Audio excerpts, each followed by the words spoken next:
Assalamualaikum warahmatullahi wabarakatuh. Puji syukur atas kehadirat Tuhan Yang Maha Esa yang telah melimpahkan rahmat serta hidayahnya, sehingga pada hari ini kita masih dapat belajar bersama. Untuk hari ini kita belajar mengenai deret Taylor dan deret Maclaurin. Perkenalkan, nama saya Adi Chandra Kusuma dari Politeknik Negeri Malang.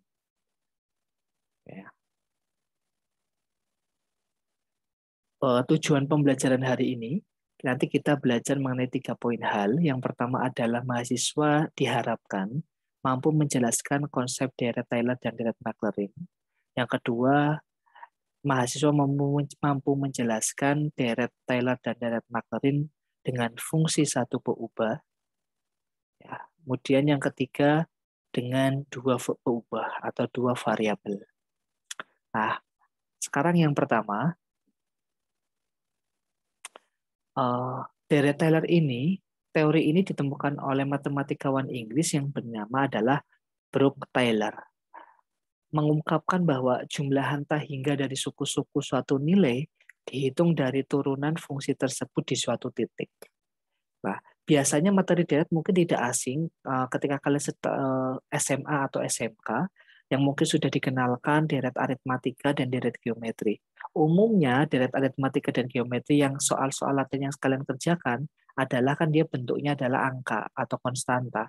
Misalkan ada suatu barisan atau deret, misalkan 2 tambah 4 tambah 6 tambah 8 tambah 10 dan sekian. Nah, kalau di dalam deret Taylor ini dia bentuknya adalah setiap sukunya bentuknya persamaan. Bisa jadi dia adalah persamaan polinom, umumnya polinom, entah itu pangkat 1, pangkat 2, dan seterusnya dari fungsi aljabar. Ya. Untuk deret Taylor ini bisa digunakan untuk sembarang titik, suatu titik tertentu.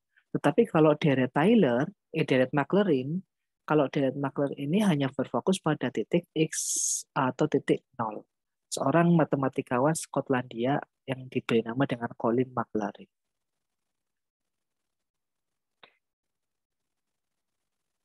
Nah, selanjutnya, ya, sesuai dengan definisinya, ya, bahwa deret Taylor untuk fungsi satu variabel, kita bisa lihat bahwa untuk fungsi fx di sekitaran x sama dengan a, maka berlaku fx sama dengan a0 ditambah a1 x min a, ditambah a2 x min a kuadrat, ditambah a3 x min a pangkat 3, ditambah seterusnya. Di mana mencari nilai a0, a1, a2, dan seterusnya, atau an, itu dengan cara adalah f pangkat n a dibagi n faktorial. Fna ini adalah turunan ke n dari Fn. Nah, kalau misalkan kita semakin banyak suku yang akan dibuat, maka semakin tinggi turunannya, ya, dan semakin jelas. Sebenarnya semakin jelas. Nah, ini untuk sembarang x sama dengan a. Kalau untuk sembarang x sama dengan 0, fokusnya di titik x sama dengan 0 itu disebut dengan deret Maclaurin, yaitu A0 ditambah A1X. Kenapa tidak dikurangi A? Karena A-nya 0. Ya, ditambah A2X pangkat 2, ditambah A3X pangkat 3, ditambah dan seterusnya. Sama halnya dengan di atas, mencari A-nya adalah Fn0, karena berlaku hanya untuk A-nya 0, dibagi N faktorial. Fn0 adalah turunan ke N dari suatu fungsi Fx. Nah, kita bisa lihat contohnya. Nah, misalkan ada suatu fungsi fx sama dengan, ya, 1 per x min 1 di sekitaran x sama dengan 3. Buatlah atau bentuklah deret fungsinya. Nah, kita cari dulu f3 yang akan nanti digunakan sebagai nilai a0. Nah, karena fungsi fx-nya adalah 1 per x min 1, berarti adalah kalau f3, substitusikan nilai x-nya diganti dengan 3. Berarti apa? 1 dibagi 3 kurangi 1 berarti 1 per 2. Nah, sekarang kita cari untuk mencari A1, A2, A3. Berarti harus cari turunan pertamanya dulu dari fungsi tersebut. Karena ini bentuknya adalah U per V, ya, berarti saya pakai orat-oratan di sebelah kanannya. Ini pakai U per V. Berarti U-nya 1, U aksenya 0. Nah, V-nya adalah X-1, berarti turunannya adalah 1. Ya, menggunakan rumus pembagian turunan, U aksen V dikurangi UV aksen dibagi V kuadrat, berarti artinya adalah 0 kali V, berarti 0 kali X-1.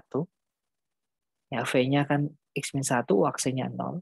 Dikurangi U-nya adalah 1, V aksennya 1 dibagi V-nya X-1 dikuadratkan. Karena ini dikalikan 0, maka ini 0. Ya, berarti min 1 kali 1, min 1.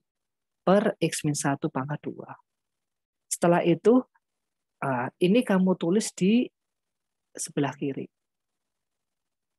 Nah, carilah turunan pertamanya F aksen 3. Nah, setelah itu substitusikan X-nya dengan 3. Berarti min 1 per 3 kurangi 1 kuadrat. 3 kurangi 1 kuadrat. 3 kurangi 1, 2. 2 dikuadratkan 4. Berarti min 1/4. Ini baru mencari A1. Untuk mencari A1 nantinya. Untuk mencari A2 berarti mencarilah turunan keduanya. Nah, hasil dari turunan pertama ini, kamu turunkan lagi. Ternyata adalah bentuknya juga masih U per V. U-nya min 1, V-nya X-1 kuadrat. Berarti U aksennya berapa, Pak? U aksennya adalah 0. Turunannya min 1, 0. Kalau X-1 kuadrat turunannya apa? Nah, 2-nya pangkat aturan berantai. 2-nya diturunkan. X-1 pangkatnya dikurangi 1 jadi pangkat 1. Biasanya kan pangkat 1 nggak usah ditulis. Masukkan ke rumus pembagian turunan. Ya, U aksennya 0, ini hasilnya 0 karena dikali 0.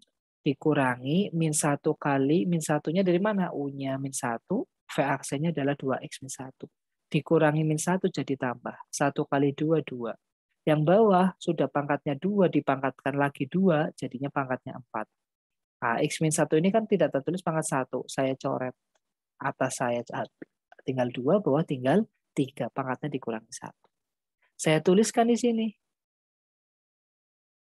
Nah, sekarang substitusikan nilai 3-nya. Berarti 2 dibagi 3 kurangi 1, 2 pangkat 3 adalah 8, berarti 2 per 8. 2 per 8 ini disederhanakan sama-sama bagi 2, 1 per 4. Oke. Nah, untuk mencari nilai A3, berarti turunan kedua diturunkan lagi, Pak. Iya, turunan kedua diturunkan lagi. Pakainya apa? Ya sama. Berarti pakainya adalah U per V lagi.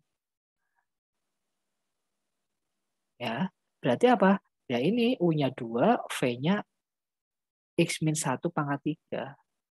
Ya, U aksennya 0, V aksennya pangkatnya turun, 3 kali X-1 pangkatnya dikurangi 1 jadi 2, dikali, sama dengan 3 X-1 pangkat 2.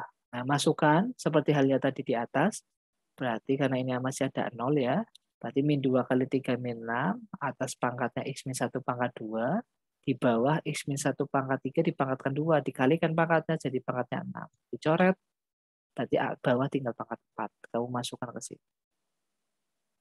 Nah, jika sudah, carilah turunan ketiga dari 3, nah, dari fungsi dari nilai 3, yaitu adalah min 6 dibagi, 3 kurangi 1, 2, 2 pangkat 4 adalah 16. Sama-sama bagi 2 adalah min 3 per 8.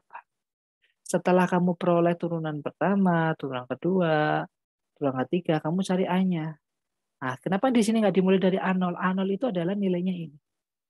Langsung saja. Ya, kalau mau masukkan ke sini juga sama. Nilainya adalah sama, nanti setengah. Turunan pertama, min 1/4.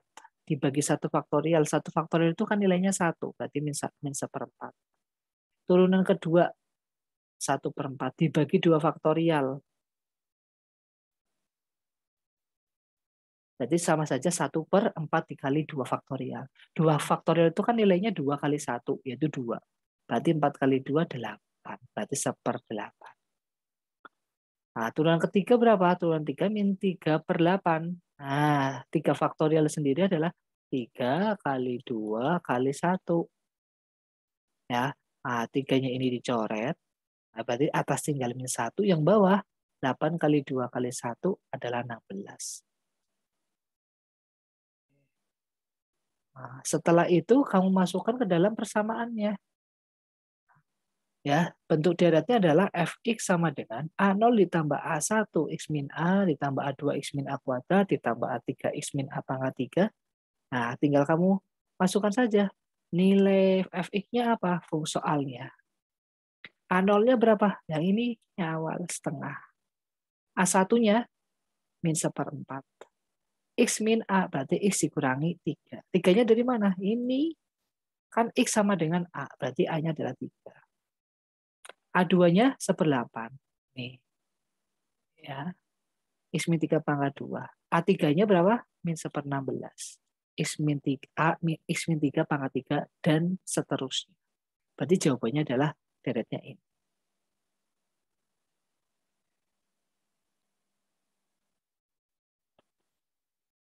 Oke, sekarang bagaimana kalau fungsinya lain, Pak? Oke, kita coba. Kalau ada fungsi misalkan adalah E pangkat 2X di sekitaran X sama dengan 4.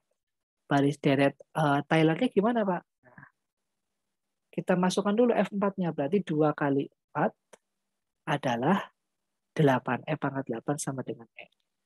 Oke. E pangkat 8 itu kenapa sama dengan E? Ya suatu bilangan Euler jika dipangkatkan berapapun ya hasilnya akan bilangan Euler. Ya, maka tetap E.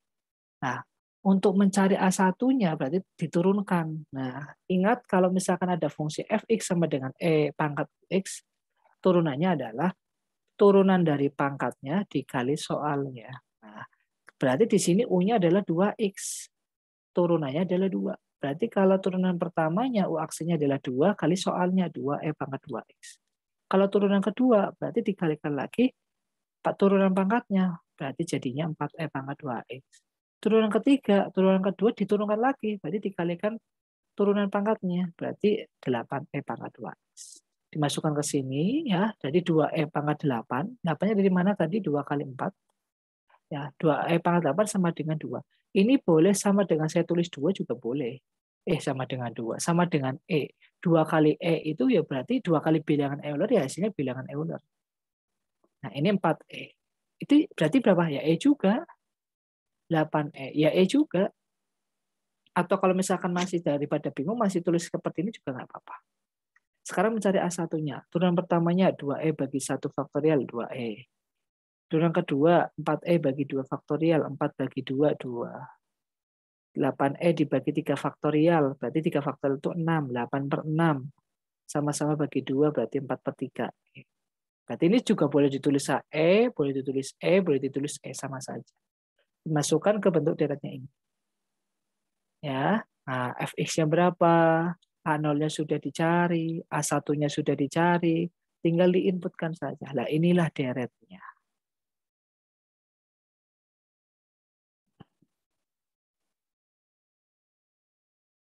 Oke, gimana kalau fungsinya trigonometri? Ya sama. Nah, kita misalkan fx sama dengan sin x di sekitaran x sama dengan 0. Berarti ini yang dimaksudkan adalah deret Maclaurin. Karena apa? Nah, karena deretnya hanya di x sama dengan 0. Nah, fx-nya berarti sin x-nya f0 0, sin 0 0. Turunannya sin cos 0 1. Turunannya cos min sin 0 0. Turunannya min sin berarti min cos 0 min 1. Turunannya min cos berarti sin 0 0. Turunannya sin cos ternyata 1. Nanti ini membentuk pola sampai turunan ternyata ke 7. Nah ini saya contohkan pakai turunan 7. Pada turunan sebelumnya kan sampai turunan ketiga saja. Ya, berarti untuk deret Maclaurin-nya kita cari A1-nya. A1 turunan pertamanya berarti 1. 1 bagi 1, 1. Turunan keduanya 0 bagi 2 faktorial, 0. Turunan ketiganya min 1 dibagi 3 faktorial. Turunan keempatnya 0. Turunan kelimanya 1/5 faktorial. Sampai turunan ketujuh min 1/7 faktorial. Nah, kalian masukkan rumusnya ke sini. Diperoleh bahwa fx-nya adalah sin x. Nah ya, A0-nya berapa tadi? 0. Ya, A1-nya adalah 1. A2-nya 0. Nah, ini kalau ngikutin saja X2, X3, X4 ya. A3-nya, A4-nya, A5-nya, A6-nya, A7-nya. Ternyata kalau dilihat di sini, jika pangkatnya adalah bilangan genap, ternyata koefisiennya ketemunya 0. Berarti kalau ditanya suku pada ke-8, pangkat 8 berapa? Ya, berarti 0. Nah, berarti kita tulis bilangan yang ada nilainya. 0 ini saya anggap tidak usah saya tuliskan ya, sama saja berarti X min 1/3 faktorial X pangkat 3 ditambah 1/5 faktorial X pangkat 5 dikurangi 1/7 faktorial X pangkat 7 dan seterusnya. Ini plus, min, ini kan ada polanya. Ganjil, ganjil. Ini kan sama saja 1/1 faktorial kan sama. Ya, oke. Dilihat. Oke, diperhatikan. Nah, sekarang bagaimana Pak kalau untuk deret Taylor untuk 2 variabel? Lah, ini agak lebih sedikit harus lebih teliti. Kenapa? Karena ada 2 fungsi, saya misalkan adalah X, Y, titiknya pun juga ada 2, A, B. Ya, maka definisi rumus deretnya adalah Fx sama dengan Fa, B ditambah Fx. Nah, Fx ini adalah dicarinya dari fungsi Fxy dicari turunan dalam variabel X. Jika ada variabel yang lain, kamu anggap adalah suatu konstan. Kan di sini Fx, maka di sini X kurangi A. Kalau Fy, berarti fungsi variabel Fxy-nya diturunkan dalam variabel Y. Maka di sini adalah Y min B. Bagaimana kalau Fxx, Pak? Nah, artinya apa? Berarti fungsi Fxy-nya diturunkan dulu pertama dalam fungsi X, kedua diturunkan lagi hasil dari turunan Fx-nya diturunkan lagi dalam fungsi variabel X. Karena X-nya ada 2, maka di sini adalah X min A kuadrat. Kalau Fxy, ya berarti fungsi pertamanya diturunkan dalam X, keduanya dalam Y. Karena sama-sama ada X sama Y, berarti ini ada X, ini ada Y. Begitupun juga dengan Fy, pertamanya Y, keduanya Y. Karena ada 2 Y, maka Y min B kuadrat, dan seterusnya. Sekarang kita bisa lihat contohnya sebagai latihan. Ya. Oke. Misalkan ada Fx, Y sama dengan Y cos X plus Y di sekitaran titik pi per 2, ya, koma pi per 3. Pi per 2 itu sama saja sudut berapa? 180 dibagi 2 berarti kan 90. Kalau pi per 3 adalah 60. Nah, kita cari dulu FA, B-nya. Berarti Fp per 2, pi per 3 dimasukkan ke dalam fungsinya. Y-nya adalah pi per 3, cos pi per 2 ditambah pi per 3. Pi per 2 itu tadi 90, ditambah 60 berarti 150. 150 itu jika diubah dalam bentuk pi adalah ini. Ya, atau juga kamu boleh penjumlahan pecahan penyebutnya dijadikan 6 sampai ketemu ini. Nah, cos 150 karena kuadran 2 cos itu negatif, maka setengah akar 3. Pi 3 kali 2 min pi per 6 akar 3. Nah, sekarang bagaimana mencari Fx, Pak? Nah, fungsi soal ini diturunkan dalam X. Ternyata di sini ada variabel lain, yaitu adalah variabel Y. Y-nya kamu abaikan atau kamu anggap sebagai konstanta. Turunannya cos itu adalah min sin. Berarti adalah min Y sin X plus Y. Y-nya nggak usah ikut diturunkan, hanya diikutkan saja, tapi tidak usah diferensialkan. Kita masukkan Fx pi per 2 pi per 3-nya, kita ganti. Ya, berarti sama saja karena sin ini di sini ada jumlah, sama saja dengan atas. Berarti sin 150 kuadran 2 nilainya adalah positif. Min pi per 3 kali setengah, 3 kali 2 min pi per 6. Nah, sekarang perhatikan untuk Fy. Fungsi variabel Fx, Y-nya diturunkan terhadap Y. Lah, Y yang tadi di Fx ini kan ini jadi diabaikan, tidak didiferensialkan. Kalau di Fy didiferensialkan karena ini dianggap suatu variabel. Maka untuk menyelesaikan ini, kamu perhatikan yang bawah ini. Nah, berarti bentuknya apa seperti ini kalau didiferensialkan? Bentuknya ya U per V lagi. U-nya Y, V-nya cos X plus Y. Berarti apa? U aksenya 1, turunannya V aksenya adalah min sin X plus Y. Nah, kita masukkan ke rumus dalam perkalian turunan, yaitu adalah U aksen V ditambah U V aksen. U aksennya adalah 1, V-nya adalah cos X plus Y, ditambah Y-nya, U-nya adalah 1-nya adalah Y, VXC-nya adalah min sin X plus Y. 1 kali cos X plus Y kali min Y sin X plus Y. Nah, ini saya tuliskan di atas sini. Sekarang saya ganti pi per 2 dan pi per 3-nya. Berarti cos 150 min pi per 3 sin 150. Min setengah akar 3 dikurangi min pi per 3 kali setengah. Ini 3 kali 2, 6. Berarti min setengah akar 3 dikurangi pi per 6. Nah, bagaimana kalau ketemunya adalah fx, Pak? Nah, berarti fx ini yang pertama kan sudah dicari di atas nih. Berarti hasil dari fx ini kamu turunkan lagi, kamu diferensialkan lagi dalam variabel x biar dapat diperoleh fxx. Nah, berarti y-nya kamu anggap konstanta. Turunannya sin apa? Cos. Berarti min y cos x plus y. Nah, kamu apa kan? Kamu substitusikan nilai pi per 2 pi per 3-nya. Berarti adalah min pi per 3 cos 150. Berarti min pi per 3 kali min setengah akar 3.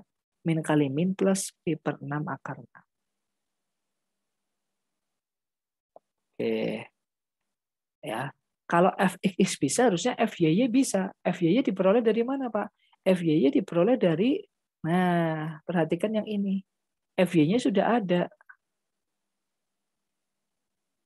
Ya, Fy-nya sudah ada.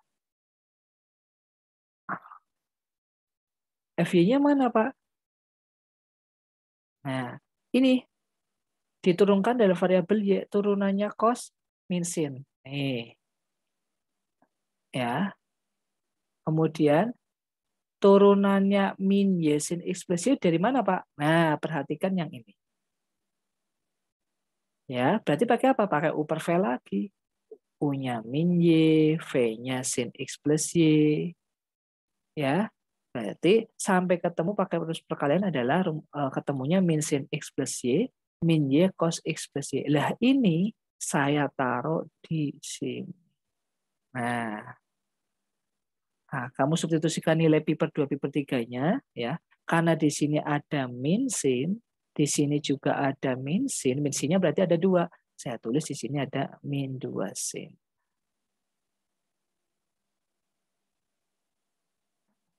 Oke, masukkan ketemu sampai ketemu min 1 plus pi per 6 akar 3. Nah, sekarang tinggal satu lagi. Pak, bagaimana kalau fxy, fx-nya sudah dicari. Tadi ketemunya di atas itu adalah sama halnya dengan, apa coba? Tadi kan ketemunya di atas fx-nya adalah min y sin x plus y. Berarti hasil ini tadi juga bisa dipakai untuk fxy. Nah, saya taruh di sini.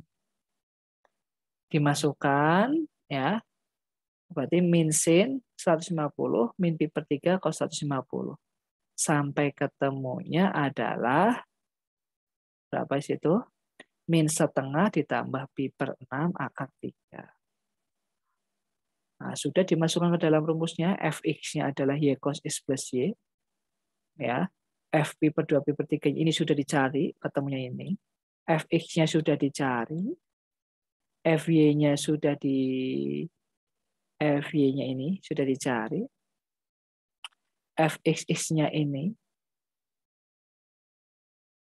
Fxy-nya adalah ini. Fy-nya adalah ini. Nah, pada slide sebelum. Ya, tinggal dimasukkan saja selesai ketemu deretnya. Coba diperhatikan ya. Oke. Nah, berarti untuk selanjutnya kalian bisa diskusi kelompok ya. Monggo belajar, saling belajar, diskusi bersama. Jika ada hal yang ingin ditanyakan, didiskusi kelompok dulu. Nanti kalau tidak ada yang bisa mencarikan solusinya, baru bisa ditanyakan.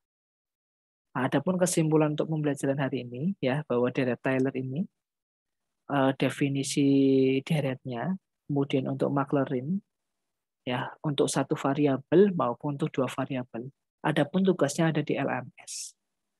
Terima kasih atas perhatiannya. Saya sampaikan. Assalamualaikum warahmatullahi wabarakatuh.